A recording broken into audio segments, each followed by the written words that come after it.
जवळ बाजाराच्या कृषी उत्पन्न बाजार समितीतील नवा सभापती कोण अशा मतळ्याखाली 22 जानेवारी रोजी प्रवाहानं बातमी दाखवली होती. त्यानंतर सभापती बदलणार असल्याच्या चर्चेला उधाण आलं. आता तर थेट उपसभापती बाबाराव राखोंडे यांच्यासह तब्बल 12 संचालक नॉट रिचेबल झाले. या संचालकांनी आपल्या स्वाक्षऱ्यांसह 9 फेब्रुवारी रोजी हिंगोलीचे जिल्हाधिकारी राहुल गुप्ता यांच्याकडे अविश्वास ठराव दाखल केला.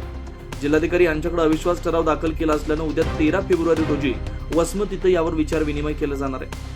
यात सर्वात महत्त्वाचं म्हणजे या अगोदर झालेल्या निवडणुकीत राष्ट्रवादीचे 8, काँग्रेसचा 1, शिवसेनेचे 7 आणि विरोधी पॅनलमधील भारतीय जनता पार्टीचे फक्त 2 संचालक निवडून आले होते. यावेळेस माजी मंत्री जयप्रकाश दांडेगावकर, डॉक्टर जयप्रकाश मुंदडा आणि आमदार राजू नवघरे या तिघांच्या नेतृत्वात उभा असलेला पॅनल बहुमताने निवडून आला होता.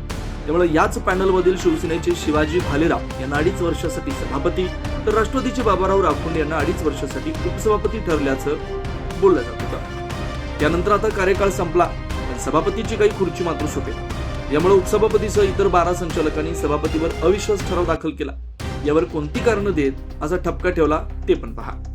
संचालकांना विश्वासात न घेता कामकाज केलं, मासिक सभा वेळेवर न घेणं, संचालकांवर आरेरावीची भाषा करणं, मनमानी करणं, बाजार समिती नियमानुसार बाजार समितीचे दैनंदिन कामकाज न चालवणं, हा ठपका सभापती शिवाजी कृष्णाजी भालेराव यांच्यावर ठेवण्यात आला.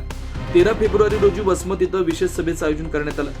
यामध्ये आता विचार विनिमय करण्यात येणार आहे. यापेक्षाही सांगायचं झालं तर राष्ट्रवादीचे 8 संचालक असताना शिवसेनेच्या काही संचालकांनी राष्ट्रवादीच्या संचालकांना पाठिंबा दिल्यानं ही संख्या 12 वर पोहोचली.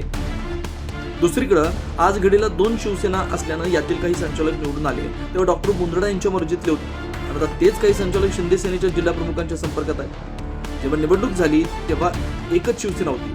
आज घडीला 2 शिवसेना झाल्यानं दोन्ही शिवसेनेत या संचालकांची देखील विभागणी झाली. त्यामुळे काही प्रमाणात का होईना डॉक्टर मुंदडा यांचं या अगोदर नगरपालिका निवडणुकीत आणि आता या कृषी उत्पन्न बाजार समिती सभापती प्रकरणात वजन कमी झालंय. वसमतच्या विशेष सभेत आता उद्या होणारा नवा सभापती कोण, उपसभापती कोण याबद्दल मात्र चर्चेला उधाण आलं. अमित चक्कर, प्रवाह नेटवर्क, हिंगोली.